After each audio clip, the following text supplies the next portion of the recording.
রানীর মৃত্যুতে বিশ্ব নেতাদের শোক, 2 সপ্তাহ চলবে শেষকৃত্যের আনুষ্ঠানিকতা। বাংলাদেশে 3 দিনের রাষ্ট্রীয় শোক। মূল্যস্ফীতির চাপে বিশ্বজুড়ে পণ্যের দাম বাড়তি, পরিস্থিতি সামাল দিতে বিভিন্ন দেশের নানা উদ্যোগ।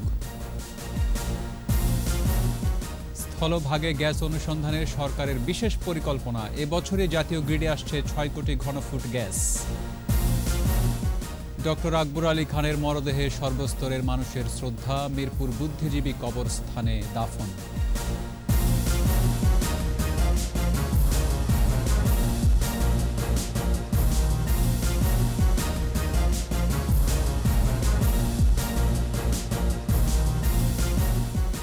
শুনছিলেন ফার্স্ট সিকিউরিটি ইসলামী ব্যাংক লিমিটেড সংবাদ শিরোনাম। আমন্ত্রণ সন্ধ্যা 7টার 21 সংবাদে, সাথে আছি রক্তিম ত্রিপুরা। দর্শক, 21 টেলিভিশনের সংবাদ একই সাথে সরাসরি দেখতে পাবেন আমাদের ফেসবুক পেজ www.facebook.com/2124 অনলাইনে। এছাড়া সংবাদে আরও থাকছে সম্মিলিত সাংস্কৃতিক জোটের 8ম সম্মেলন, দেশের বিরুদ্ধে ষড়যন্ত্র রুখে দেওয়ার আহ্বান।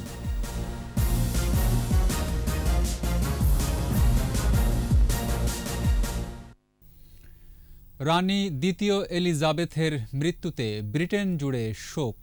রানীকে শ্রদ্ধা জানাতে লন্ডনের বাকিংহাম প্যালেসের বাইরে শোকার্ত মানুষের কণ্ঠে জাতীয় সঙ্গীত। আনুষ্ঠানিকতা চলবে 2 সপ্তাহ, এরপর সমাহিত করা হবে রানীকে। স্থানীয় সময় সন্ধ্যায় নতুন রাজা 3য় চার্লস জাতির উদ্দেশ্যে ভাষণ দেবেন। রানীর মৃত্যুতে শোকাহত বিশ্ব নেতারাও। রিপোর্ট দুলি মল্লিকের। ব্রিটেনের রানী দ্বিতীয় এলিজাবেথের মহাপ্রয়াণ, শোকাহত পুরো দেশ। বাকিংহাম প্যালেসের সামনে লাখো মানুষের কণ্ঠে জাতীয় সঙ্গীত। ফুলের শ্রদ্ধায় প্রিয় রানীকে বিদায় জানাচ্ছেন তারা। রানীর জীবনের প্রতিটি বছরকে স্মরণ করতে বিভিন্ন স্থানে 96 রাউন্ড গুলি ছুড়ে শ্রদ্ধা জানানো হয়। এরই মধ্যে স্কটল্যান্ডের বালমোরাল থেকে লন্ডনে পৌঁছেছেন প্রিন্স হ্যারি। রওনা দিয়েছেন নতুন রাজা চার্লসও। আর রানীর মরদেহ বালমোরাল প্রাসাদ থেকে প্রথমে নেওয়া হবে হলিউড হাউসের প্রাসাদে। সেন্ট জাইলস ক্যাথেড্রালে শ্রদ্ধা জানাবেন সর্বস্তরের মানুষ। 6ষ্ঠ দিন সকালে রাজকীয় ট্রেনে করে লন্ডনে পৌঁছাবে রানীর কফিন। বাকিংহাম প্যালেসে কয়েক ঘন্টা মরদেহ রাখার পর নেওয়া হবে ওয়েস্টমিনস্টার পার্লামেন্ট ভবনে। সেখানে 4 দিন 23 ঘন্টা করে শ্রদ্ধা নিবেদনের জন্য উন্মুক্ত থাকবে হলটি। পরে সেখান থেকে ঐতিহাসিক গির্জা আবেতে নেওয়া হবে তার কফিন। রাষ্ট্রীয় শবযাত্রা ও বিভিন্ন আনুষ্ঠানিকতা শেষে উইন্ডসর ক্যাসেলর গির্জা সেন্ট জর্জ চ্যাপেলে শেষ বিদায় জানিয়ে রাজকীয় ভল্টে সমাহিত করা হবে রানীকে। রানীর প্রতি শোক জানিয়েছেন বিশ্ব নেতারা। দ্বিতীয় এলিজাবেথ রানীর চেয়েও বেশি কিছু ছিলেন বলে মন্তব্য করেছেন মার্কিন প্রেসিডেন্ট জো বাইডেন। যুক্তরাজ্য সফরকালে রানীর সাথে স্মরণীয় সাক্ষাৎ মনে করে দুঃখ প্রকাশ করেন ভারতের প্রধানমন্ত্রী নরেন্দ্র মোদী। শোক প্রকাশ করেছেন ফরাসি প্রেসিডেন্ট, কানাডার প্রেসিডেন্ট সহ বিভিন্ন দেশের নেতারা। দুলি মল্লিক, 21 টেলিভিশন।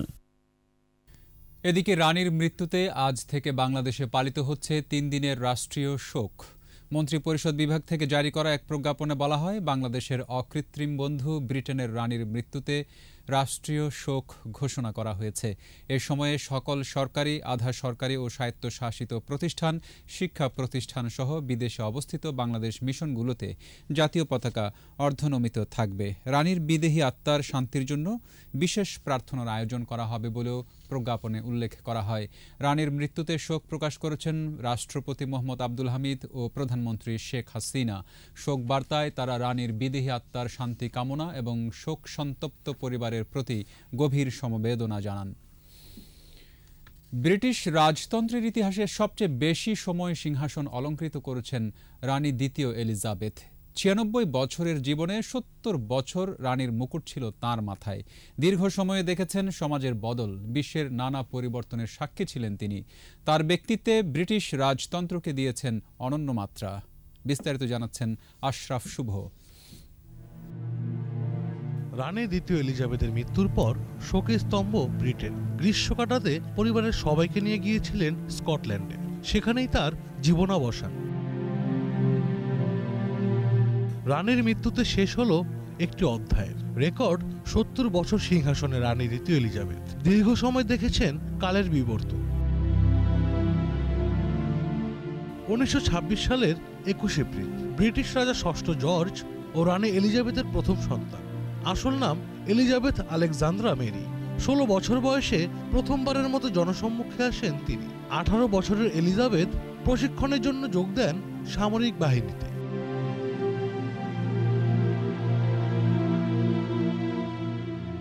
মাত্র 25 বছর বয়সে রাজসিংহাসনে বসেন রানী দ্বিতীয় এলিজাবেথ। 1952 সালে তার বাবা ষষ্ঠ জর্জের মৃত্যুর পর রানী হিসেবে অভিষেক হয় তার। এর আগে 1947 সালে গ্রিক প্রিন্স এন্ড্রুর ছেলে যুবরাজ ফিলিপের সঙ্গে বিয়ে হয় রানী দ্বিতীয় এলিজাবেথের। তাদের 4 সন্তান। এলিজাবেথ রানী হওয়ার আগেই প্রিন্স চার্লস, প্রিন্সেস অ্যানি জন্ম নেয়। আর সিংহাসনে বসার পর জন্ম হয় প্রিন্স এন্ড্রু ও এডওয়ার্ডের। রানীর 3 ছেলে 1 মেয়ে। নাতি নাতনির সংখ্যা 8। ব্রিটিশ রাজ সিংহাসনে বসেই 90টির বেশি দেশ তৈরি হতে দেখেছেন রানী দ্বিতীয় এলিজাবেথ। দেখেছেন দ্বিতীয় বিশ্বযুদ্ধ থেকে শুরু করে সর্বশেষ রাশিয়া ইউক্রেন সংকট। আশরাফ শুভ, 21 টেলিভিশন। এবারে অন্যান্য খবর। বিশ্বজুড়ে মূল্যস্ফীতির চাপ, পণ্যের দাম বাড়ায় চরম ভোগান্তিতে সাধারণ মানুষ। যুক্তরাষ্ট্র ও যুক্তরাজ্যে মূল্যস্ফীতি 40 বছরের মধ্যে সর্বোচ্চ। ইউরোপ, এশিয়া সহ বিশ্বের প্রায় সব দেশেই একই অবস্থা। বিদ্যুৎ, জ্বালানি সহ বিভিন্ন খাতে কর কমিয়ে পরিস্থিতি সামাল দেওয়ার চেষ্টা করছে দেশগুলো। মূল্যস্ফীতির চাপে বাংলাদেশও। মূল্য নিয়ন্ত্রণে নেওয়া হচ্ছে নানা পদক্ষেপ। দুলি মল্লিকের রিপোর্ট। করোনা মহামারীর মধ্যেই রাশিয়া ইউক্রেন যুদ্ধ, টালমাটাল বিশ্ব অর্থনীতি। পণ্যের সরবরাহ ব্যবস্থা হচ্ছে বাধাগ্রস্ত। জ্বালানি তেলের উচ্চ মূল্যে পরিবহন খরচও বেড়েছে, যা উস্কে দিয়েছে পণ্য বাজারকে। যুক্তরাষ্ট্র ও যুক্তরাজ্যে মূল্যস্ফীতি উন্নীত হয়েছে 40 বছরের মধ্যে সর্বোচ্চ পর্যায়ে। ইউরোপের অন্য দেশেও মূল্যস্ফীতি চরমে। সব মিলিয়ে নতুন এক জীবনযুদ্ধে বিশ্বের প্রায় সব অঞ্চলের মানুষ। পরিস্থিতি সামাল দিতে বেশিরভাগ উন্নত দেশ গ্যাস, বিদ্যুৎ, জ্বালানি খাতে কর কমানোর পাশাপাশি আর্থিক প্রণোদনার পথে হাঁটছে। যুক্তরাষ্ট্র এরই মধ্যে $43,000 কোটি ইনফ্লেশন রিডাকশন অ্যাক্ট অব 2022 বাস্তবায়ন শুরু করেছে। Those that are paying $0 in federal income tax will now have to pay a minimum tax. ইউরোপের দেশগুলোর মধ্যে জার্মানি খরচ করছে €6,470 কোটি। এই অর্থে গণপরিবহনের ভাড়া কমানো সহ জ্বালানি নির্ভর কোম্পানিগুলোকে কর ছাড় দেওয়া হচ্ছে। ফ্রান্স নিম্ন ও মধ্য আয়ের প্রতি পরিবারকে €100, নেদারল্যান্ডস এককালীন €1,300 ও পোল্যান্ড কয়লা ব্যবহার করা পরিবারগুলোকে এককালীন €630 দিচ্ছে। এশিয়ার দেশগুলো পিছিয়ে নেই। ইন্দোনেশিয়া 24,17,000 কোটি রুপি, মালয়েশিয়া 7,730 কোটি রিঙ্গিত ভর্তুকি দিচ্ছে। জাপান খরচ করছে $10,300 কোটি।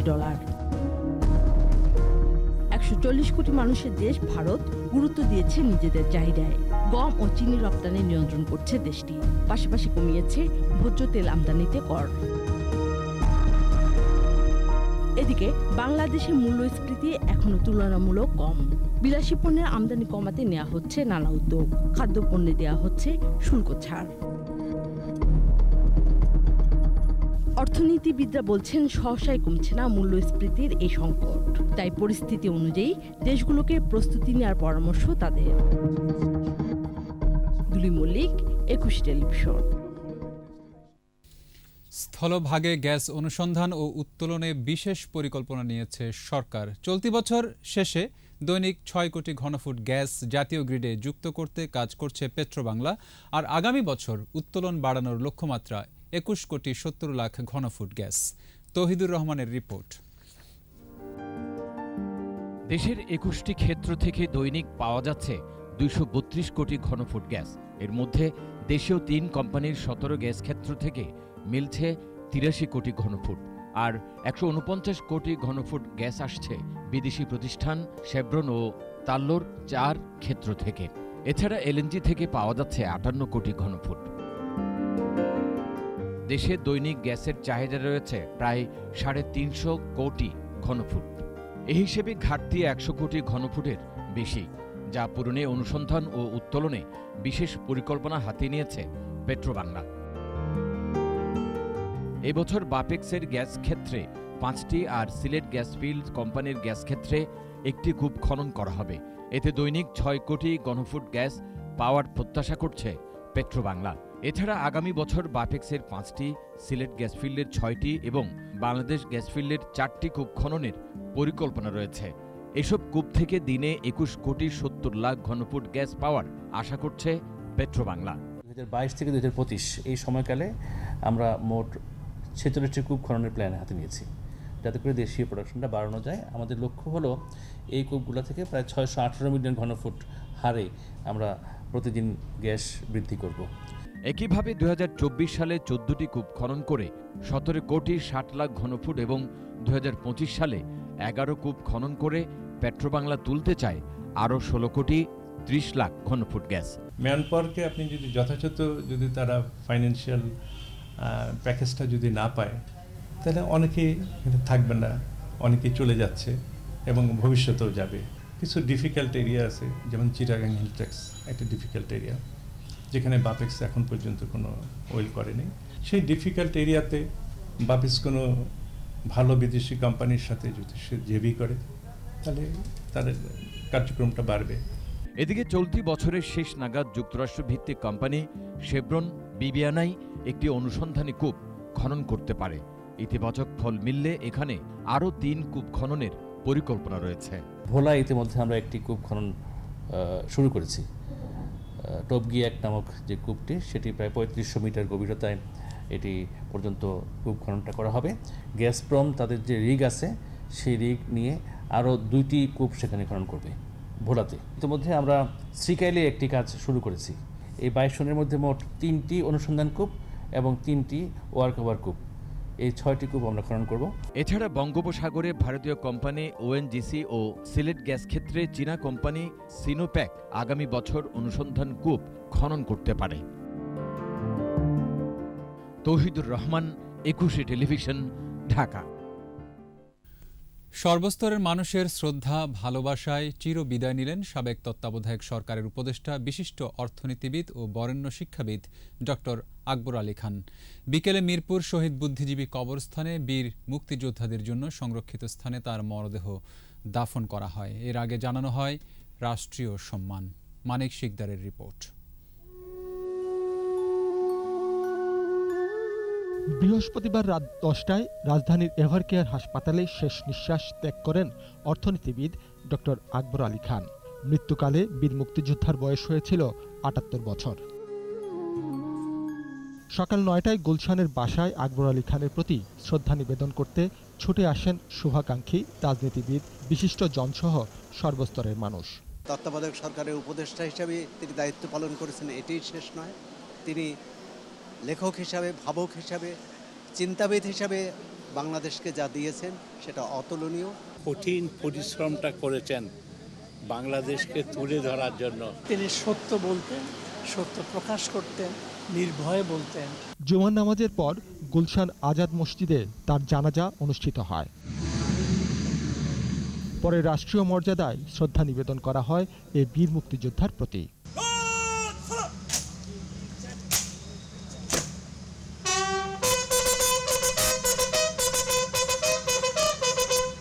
ডক্টর আকবর আলী খান 1944 সালে ব্রাহ্মণবাড়িয়ার নবীনগরে জন্মগ্রহণ করেন। ঢাকা বিশ্ববিদ্যালয় থেকে ইতিহাস বিভাগে সম্মান ও মাস্টার্স সম্পন্ন করেন। দুটিতেই প্রথম শ্রেণীতে প্রথম হন। সরকারি চাকরিতে যোগদানের আগে তিনি কিছু সময়ের জন্য শিক্ষকতা করেন। 2006 সালে তিনি ইয়াজউদ্দিন আহমেদের নেতৃত্বাধীন তত্ত্বাবধায়ক সরকারের একজন উপদেষ্টা ছিলেন। পরে সুষ্ঠু নির্বাচন না হওয়ার আশঙ্কায় তিনি 3 জন উপদেষ্টার সাথে একযোগে পদত্যাগ করেন। মানিক শিকদার, 21 টেলিভিশন, ঢাকা। নিচ্ছি সংবাদ বিরতি। যখন ফিরছি তখন অন্যান্য খবরের সঙ্গে আরও থাকছে। আবারও অস্থির ভোজ্য তেল, ডিমের বাজার, আরেক দফা বাড়ল সাবান ও গুঁড়ো দুধের দাম। সিটি কর্পোরেশনে ওয়ার্ড বাড়লেও কমেছে সেবার মান, দুর্বিষহ যোগাযোগ ব্যবস্থা। আমন্ত্রণ আবারও সন্ধ্যা 7:21 সংবাদে। ভারতের সাথে বাংলাদেশের ন্যায্য পাওনা আওয়ামী লীগ সরকারি আদায় করে নিচ্ছে, কিন্তু বিএনপি সেটা করতে পারেনি বলে মন্তব্য করেছেন তথ্যমন্ত্রী ডক্টর হাসান মাহমুদ। চট্টগ্রাম প্রেস ক্লাবে 36 সাংবাদিককে কল্যাণ ট্রাস্টের অনুদানের চেক প্রদান অনুষ্ঠানে তিনি একথা বলেন। ভারতের টেরিটরি ব্যবহার করে তৃতীয় দেশে বাংলাদেশের পণ্য রপ্তানি করার সুযোগ করে দিয়েছে, যেটির জন্য বহু বছর বহু দশক ধরে বাংলাদেশ চেষ্টা করে এসেছে। এটি মাননীয় প্রধানমন্ত্রীর এই সফরে ভারত সরকার সেটি করে দিয়েছে। প্রকৃতপক্ষে ভারতের সাথে তো আমাদের সম্পর্ক অত্যন্ত চমৎকার। প্রধানমন্ত্রী শেখ হাসিনার ভারত সফরে দৃশ্যমান প্রাপ্তি খুবই সামান্য বলে মন্তব্য করেছেন বিএনপি মহাসচিব মির্জা ফখরুল ইসলাম আলমগীর। জাতীয়তাবাদী মহিলা দলের 44তম প্রতিষ্ঠা বার্ষিকীতে নেতাকর্মীদের নিয়ে বিএনপির প্রতিষ্ঠাতা সাবেক রাষ্ট্রপতি জিয়াউর রহমানের কবরে পুষ্পস্তবক অর্পণ করেন তিনি। পরে সাংবাদিকদের মির্জা ফখরুল বলেন, পুলিশ ও সন্ত্রাসীদের দিয়ে বিএনপি কর্মীদের উপর হামলা মামলা চালিয়ে আন্দোলন দমাতে চাইছে সরকার, কিন্তু গণতন্ত্র পুনরুদ্ধারে বিএনপির লড়াই আরও বেগবান হবে বলে মন্তব্য করেন তিনি। এছাড়া এখন পর্যন্ত আমরা আপনার দৃশ্যমান কোনো অর্জন দেখতে পাইনি। আর আপনার বলা হয়েছে যে সীমান্তে হত্যা জিরোতে আনা হবে। যেদিন এই কথা বলা হয়েছে সেই দিনই দিনাজপুরের সীমান্তে একজনকে হত্যা করা হয়েছে আর 2 জন নিখোঁজ হয়েছে। এই হচ্ছে প্রাপ্তি আমাদের। সার ও খাদ্য মজুদের যে দাবি করছে সরকার, বাস্তবতার সাথে তার মিল নেই বলে মন্তব্য করেছেন ওয়ার্কার্স পার্টির সভাপতি রাশেদ খান মেনন। জাতীয় প্রেস ক্লাবে জনগণতন্ত্র তত্ত্ব ও প্রয়োগ বিষয়ক আলোচনা সভায় মেনন বলেন, সরকার খাদ্যের স্বয়ংসম্পূর্ণতার কথা বললেও চালের দাম প্রতিনিয়ত বাড়ছে। সারের অভাবে কৃষক ক্ষতিগ্রস্ত হচ্ছে বলেও মন্তব্য করেন তিনি। ইউক্রেন রাশিয়া যুদ্ধের অজুহাতে সব ধরনের খাদ্যপণ্যের দাম বাড়ানো হয়েছে। তাছাড়া প্রধানমন্ত্রীর ভারত সফরে দেশ কি পেয়েছে তা নিয়েও প্রশ্ন তোলেন রাশেদ খান মেনন। তত্ত্বাবধায়ক নয়, আগামী জাতীয় নির্বাচন বর্তমান সরকারের অধীনেই হবে বলে জানালেন খাদ্যমন্ত্রী সাধন চন্দ্র মজুমদার। নওগাঁর নিয়ামতপুর জেলা পরিষদ মিলনায়তনে উপজেলা স্বেচ্ছাসেবক লীগের ত্রিবার্ষিক সম্মেলনে মন্ত্রী বলেন, নির্বাচন ইভিএম না ব্যালটে হবে তা ঠিক করবে কমিশন। তিনি বলেন, বিএনপি 2013-14 সালে জ্বালাও পোড়াওয়ের মাধ্যমে দেশকে অস্থিতিশীল করে তুলেছিল। সাহস থাকলে দেশে এসে তারেক রহমানকে রাজনীতি করারও আহ্বান জানান মন্ত্রী।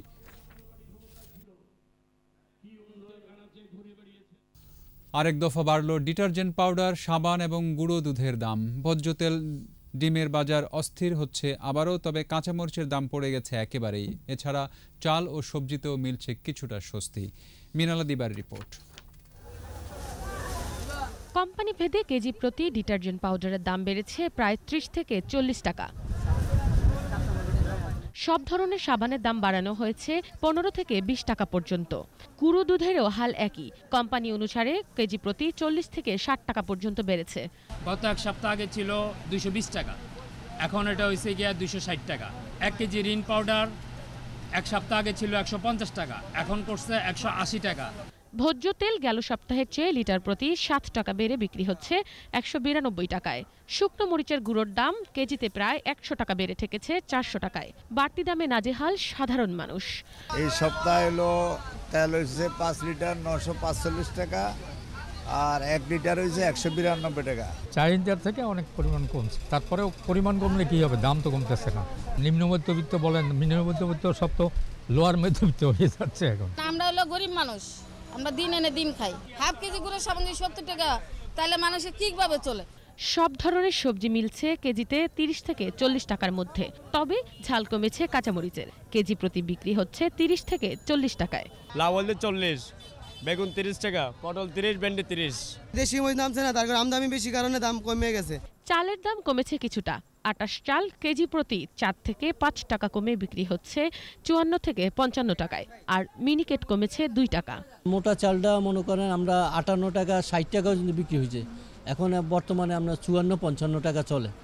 তারপরে মিনিকেট চলতে আছে আমরা 74 টাকা ছিল, এখন বর্তমানে 72 টাকা চলে। ফের বাড়ছে ডিমের দাম। 115 টাকা গেল সপ্তাহে বিক্রি হলেও এই সপ্তাহে ঠেকেছে 125 টাকায়। আগে তো আমরা ডিম বিক্রি করছিলাম 115 টাকা ডজন, এখন ডিম বিক্রি করতে আছি আপনার 125 টাকা ডজন। চাষের মাছে অপরিবর্তিত থাকলেও বেড়েছে নদীর মাছের দাম। আগের বাড়তি দামে বিক্রি হচ্ছে সব ধরনের মাংস। মিনালা দিবা, একুশে টেলিভিশন, ঢাকা। আমাদের বিশেষ আয়োজন জনদুর্ভোগ।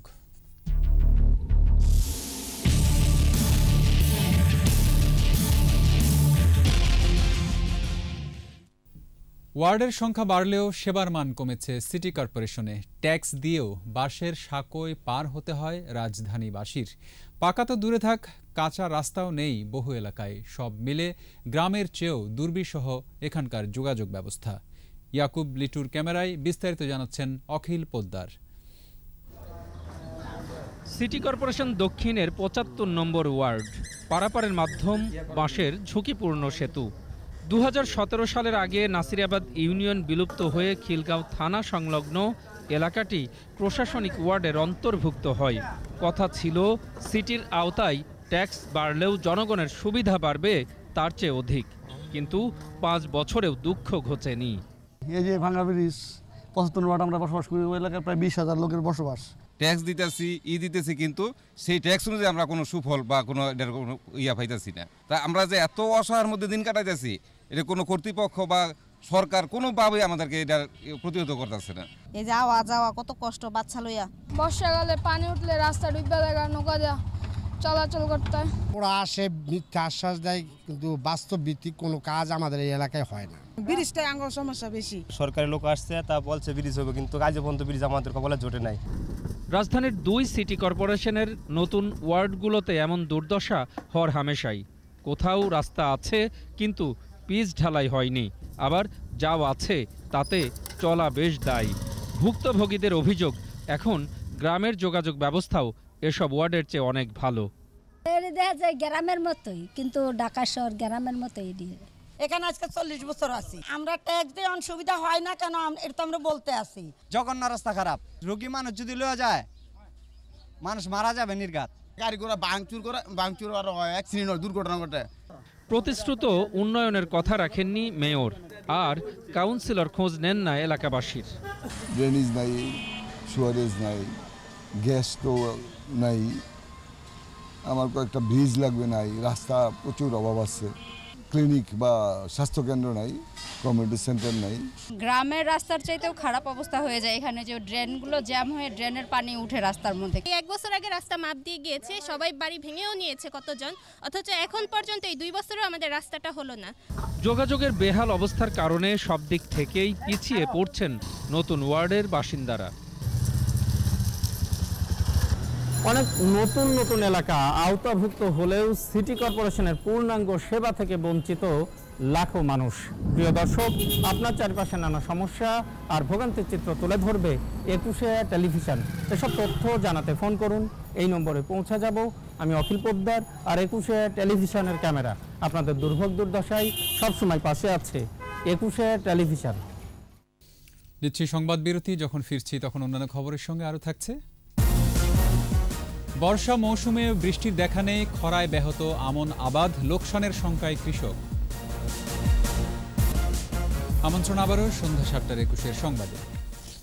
পাবনা সদরের চর বাঙ্গবাড়িয়ায় সাইদুর প্রামাণিক নামের এক আওয়ামী লীগ নেতাকে গুলি করে হত্যা করেছে দুর্বৃত্তরা। নিহতের স্বজন, এলাকাবাসী ও পুলিশ জানায়, জুমার নামাজের কয়েক মিনিট আগে একটি চায়ের দোকানে বসেছিলেন সাইদুর। এ সময় কয়েকজন দুর্বৃত্ত তাকে এলোপাথারি গুলি করে পালিয়ে যায়। খবর পেয়ে পুলিশ মরদেহ উদ্ধার করে ময়না তদন্তের জন্য পাবনা জেনারেল হাসপাতালে মর্গে পাঠায়। নিহত সাইদুর প্রামাণিক পাবনা পৌর শাখা আওয়ামী লীগের নির্বাহী সদস্য ছিলেন।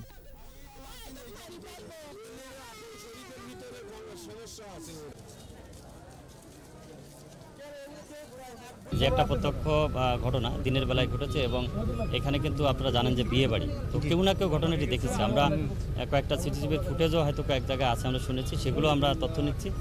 আমরা বিশ্বাস করি যে এটি হয়তো ডিটেক্ট হবে। বর্ষা শেষেও পর্যাপ্ত বৃষ্টি না হওয়ায় ব্যাহত আমনের আবাদ। রোদের তাপে রোপা জমি ফেটে চৌচির। চড়া মূল্যে তেল কিনে সম্পূরক সেচ দিয়েও কাজ হচ্ছে না, দুশ্চিন্তায় চাষিরা। রংপুর ও রাজবাড়ী প্রতিনিধির তথ্যচিত্রে আরও জানাচ্ছেন সমর ইসলাম।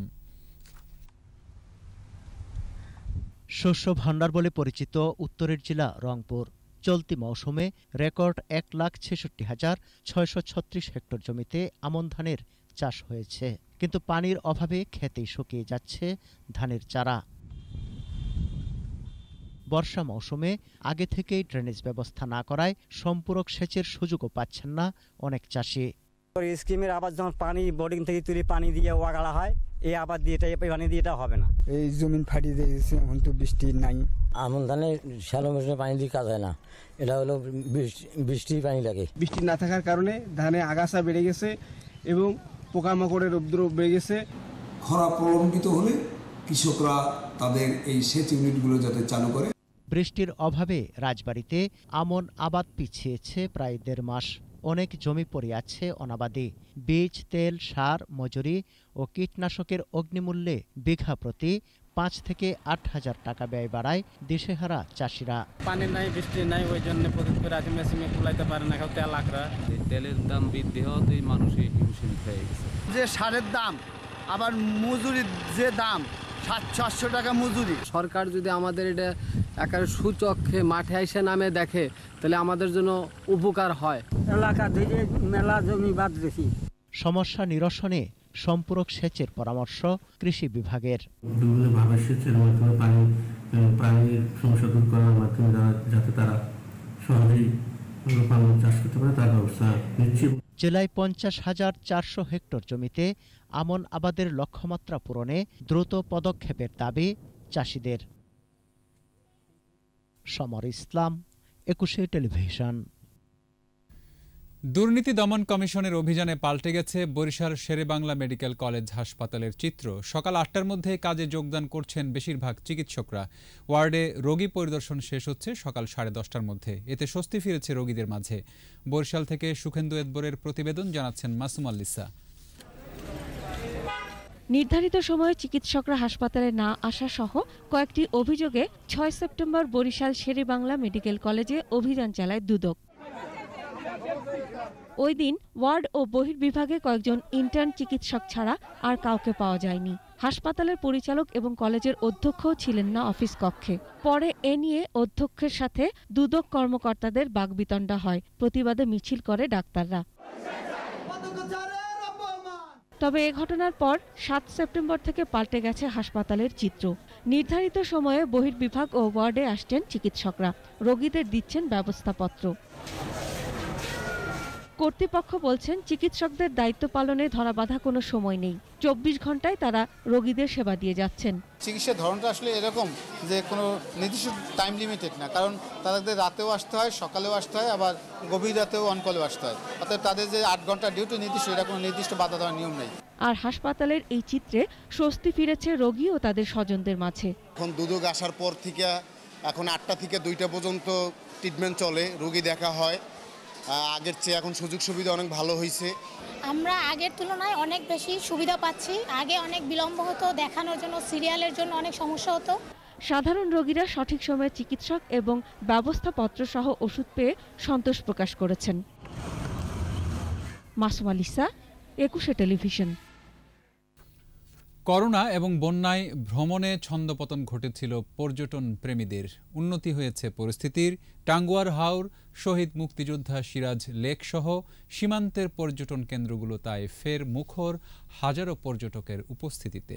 সুনামগঞ্জ প্রতিনিধি আব্দুস সালামের রিপোর্ট, জানাচ্ছেন শতরূপা দত্ত।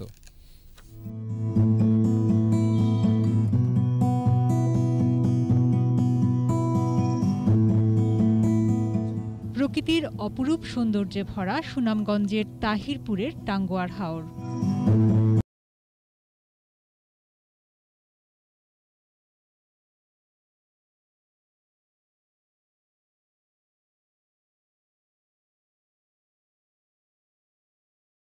জীববৈচিত্র্যে সমৃদ্ধ এই জলাভূমির উত্তরে ভারতের মেঘালয় পাহাড়। সেই পাহাড় থেকে 38টি ঝর্ণা এসে মিশেছে হাওরে।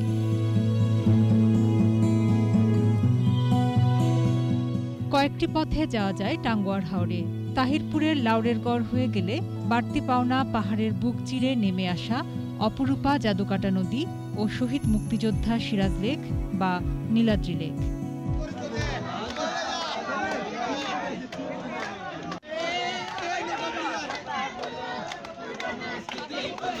অনেক দূর দূরান্তে যাওয়া যায়, কিন্তু এরকম টাঙ্গুয়ার এলাকার মজা আসলে পাওয়া যায় না কোনো জায়গা। সিলেট থেকে সরাসরি সুনামগঞ্জে আসলাম, এখান থেকে নোঙ্গরে করে এখন এখানে টাঙ্গুয়ার হাওরে।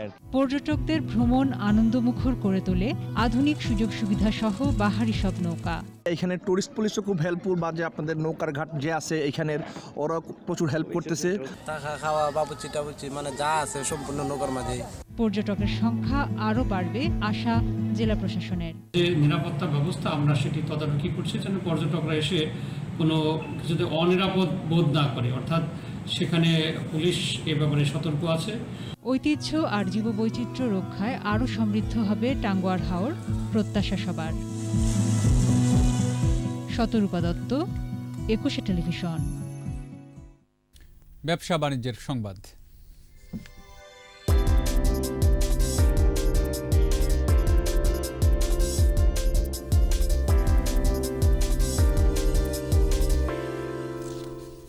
চাল রফতানি নিরুৎসাহিত করতে 20% শুল্ক আরোপ করেছে ভারত সরকার। আজ থেকেই তা কার্যকর হবে বলে জানিয়েছেন ভারতীয় ব্যবসায়ীরা। এদিকে হিলির বাজারে কমেছে শুকনা মরিচের দাম। হিলি স্থলবন্দরে সিএনএফ এজেন্ট জানান, এতদিন ভারত শুল্কমুক্ত পণ্য হিসেবেই বাংলাদেশে চাল রফতানি করে আসছিল। তবে গত রাতে ভারতীয় সিএনএফ এজেন্ট ব্যবসায়ীরা চাল রফতানিতে 20% শুল্ক আরোপের বিষয়টি নিশ্চিত করেন। নতুন শুল্ক আরোপে আমদানি মূল্য বাড়ার পাশাপাশি চালের দামও বাড়বে। এদিকে সরবরাহ বাড়ায় 3 দিনের ব্যবধানে হিলিতে শুকনা মরিচের দাম কেজিতে কমেছে 40 টাকা।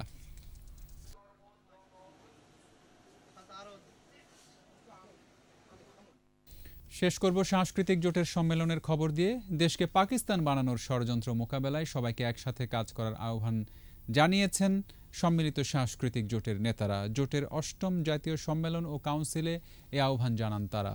আদিত্য মামুনের রিপোর্ট।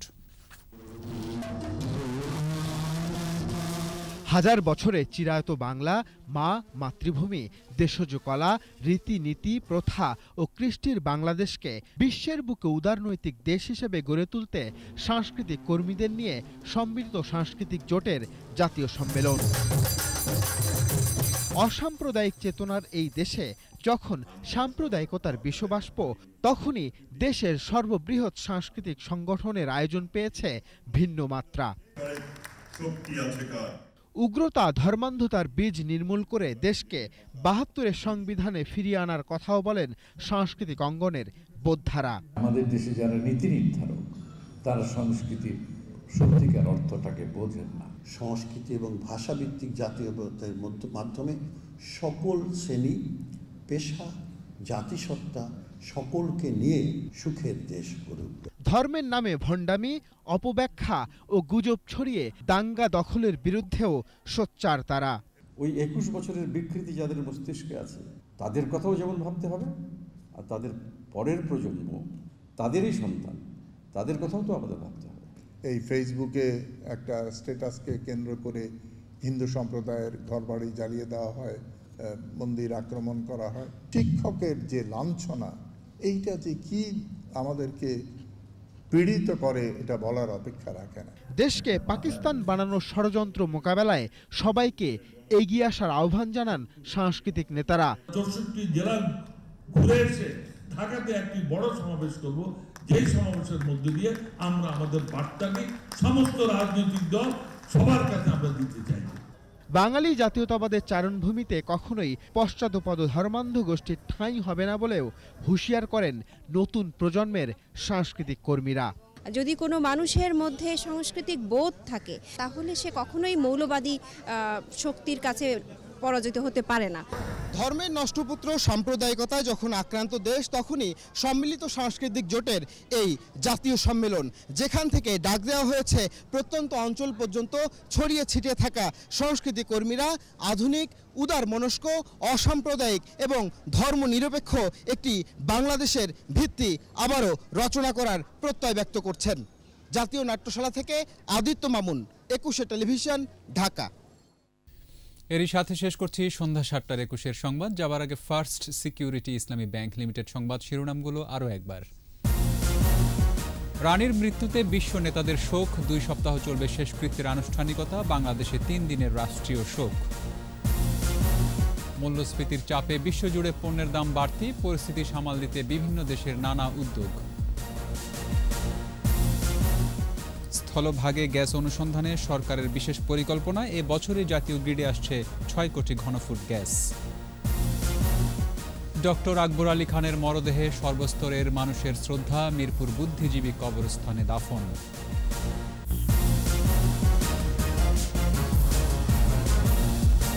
সর্বশেষ খবর জানতে ডায়াল করুন 2021 নম্বরে আর ভিজিট করুন 21-tv.com ওয়েবসাইটে। এছাড়া ফেসবুকে ভিজিট করতে পারেন facebook.com/2124 অনলাইনে। পরের সংবাদ রাত 9টায় দেখার আমন্ত্রণ রইল। স্বাস্থ্যবিধি মেনে চলুন, সুস্থ থাকুন।